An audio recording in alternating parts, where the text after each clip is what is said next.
Vinyl community, it is time for an update. I'm very pleased to share that I got some vinyl community love train. It has been a while. I've gotten a couple things this week, and it's been a blessed event. I'm addicted like the rest of you to records, and not being able to buy them, not being able to consume sucks. Downright hurts. So Scott Brownell is his name. Scott Strychnine was what he put on the package, but he had contacted me a while back and said he had some doubles of some things that he'd like to send to me. And I say, please send it on. I'm listening to one of them now, and I have a copy of this, but on a different label, so I'm happy to have this. Existentialism by the Beatniks. Now this is excellent, Scott, because I collect consciously and actively music by Yellow Magic Orchestra and the members of Yellow Magic Orchestra. And the Beatniks was a side project of Yukihiro Takahashi and Kenji Suzuki. Really like this. It's from the 80s. This particular pressing is on the Plurex label, 1981. I think this is out of Holland. So this is real. Happy to get this. The other two albums he sent me, I did not have. Well, one is an album and one is a 12-inch single. He also sent me Pelican, What We All Come to Need. This is my third Pelican album now. This came out, I think, in 2009. Southern Lord, again, they just have that high quality that they have of pressing everything. The heavy stock cardboard, the glossiness. And Pelican is a good instrumental, I guess it's post-rock, but what they do really works. It really does. And I really appreciate this.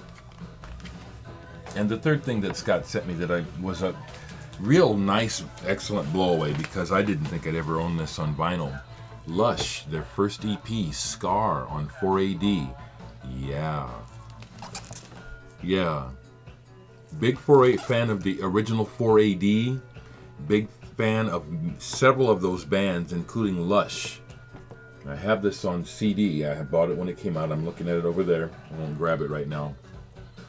But to get this on vinyl and in immaculate shape, Scott Brownell, thank you so much.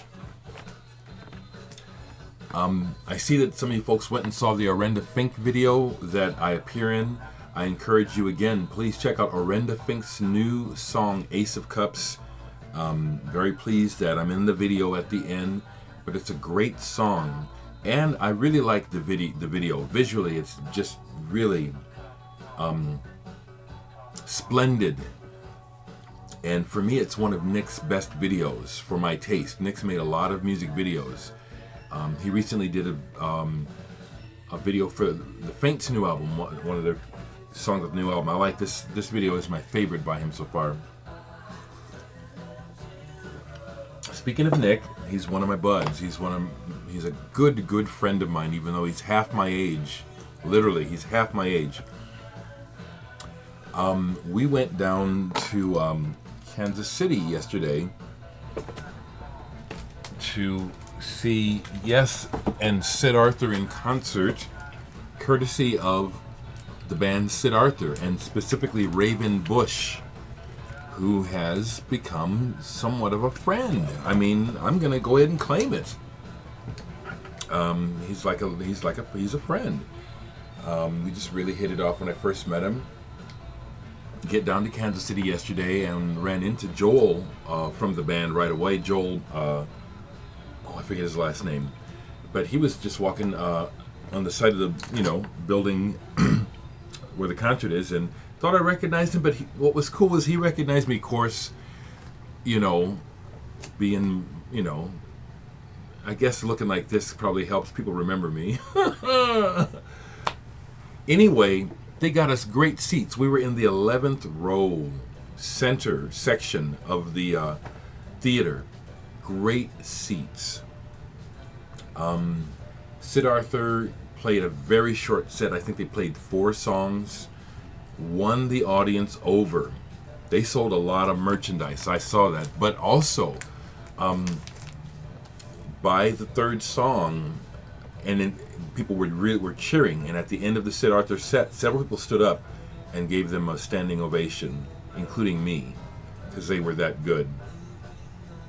The other thing that was nice, because as a musician, artist, and just a fanatic about music, it's something I've always done, is observe the musicians closely, looking at what's going on with them, what's happening in in their faces, what's the body language, what do I think is really happening. And Sid Arthur got off last night, and they really got off on the audience reception. I asked him about it also on after their set, because they went out to the merch table, of course, and they got mobbed. It was fantastic. They sold a lot. People were really taken by the band. But Raven and Liam, all of them actually. Fred wasn't on drums. The other brother, Liam and Joel's other brother, is playing drums now. I really like him. I thought he was he fit better than Fred when I saw them earlier. It was more driving. But they were gassed. They said, yeah, it's happening. Go Sid Arthur. And now, yes, they're old. Okay, so the tempos of everything was dropped. Everything was slower.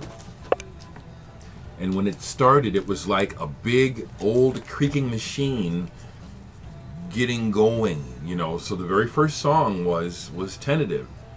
But I'll tell you what, they hit their stride before they played Close to the Edge. And Close to the Edge was magnificent.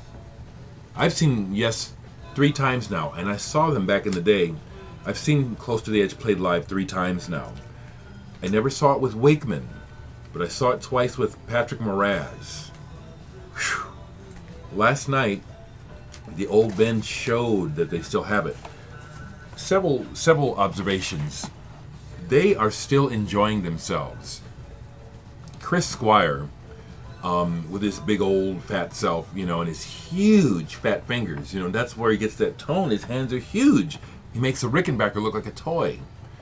But he's into it. He's into the music. He's still into being in Yes. And man, by the end of the night, when people are just falling over themselves screaming our love for Yes, I can just see it all over his body. He is loving it. It still means something to him. He was just soaking it up, It was wonderful. Steve Howe also, in his own way, completely different personality than Chris Squire, was loving it. And I like Steve Howe because he's the same as he was when he was before, because he looks at the audience. Did you hear that? Are you noticing this? Are you with me? And I don't think that's egotistical. I like that. It's like, I still give a shit if you guys care whether or not I'm playing any good. And he played fantastic last night. He still does things that require a lot of speed and precision. So the slower tempos was understood, but his precision was spot on. Matter of fact, the 2 solo spots of Chris Squire doing Chandelier Prima Taurus, the bass thing, that brought the house down. That was the biggest applause of the night. And then Steve did the solo thing, not Clap, but the other one from Fragile. And that got pretty thunderous too. But Chris Squire is undoubtedly the spirit of Yes incarnate to me now. After seeing them last night, the person that's really holding the flag of Yes alive is Chris Squire. Alan White on drums just did his job. It wasn't until almost the end of the show that he kicked it in the way he used to play. For the most part, he just did his job. But finally, because Chris Squire was getting into it, I have pictures on my site, Facebook site, that Alan White finally kind of like, okay. And he started to whack those drums, It was awesome. My friend Nick was blown away. He didn't think he'd ever see Close to the Edge live. Of course, as a musician and a younger man, he noticed, how it took the band a while to get going. But then he was not disappointed. Matter of fact, he was on his feet pumping his fists. And it was an awesome show. It really was. There's a lot more I can be sharing, but I want to keep this one at this length and just let Scott Brownell, number one, know. I thank him. Thank you, Scott, for the vinyl. I love it. The Yes Sid Arthur show was fantastic. They were giving out these download cards for the single. I already have it, but you know, free download of their single off of the new album. Last thing I want to do is, I do want to point to my records, because sales have stopped. You know, I mean, the internet is not my only way of acquiring income, but I do want to say very upfront that, you know, with as many people that come across this channel and watch my videos, I know that all of you don't have my record, and I bet most of you would like what I'm doing. So I'd like to encourage folks to please check out my music on Bandcamp, and if you like it, please purchase some of my music. I have Derek Nice on black vinyl or yellow vinyl. I still have Flyover, which is still my pride and joy, on splattered vinyl. I still have copies of this. I also have compact discs of Flyover, and I have more records available. I keep hesitating to start the Indiegogo. I've got to get that going, but I could really use your support, folks. If you haven't bought my music yet, and you like what I'm doing, I really could use your support. And this is where it's at now, you know, because the 1/10 of 1% has the economy of the world in such a stranglehold that we're all really struggling just to make it, you know, all of us, the great majority. And so many of us have to do this, you know. It's like almost plead with you, you know, please help me stay afloat. Flyover.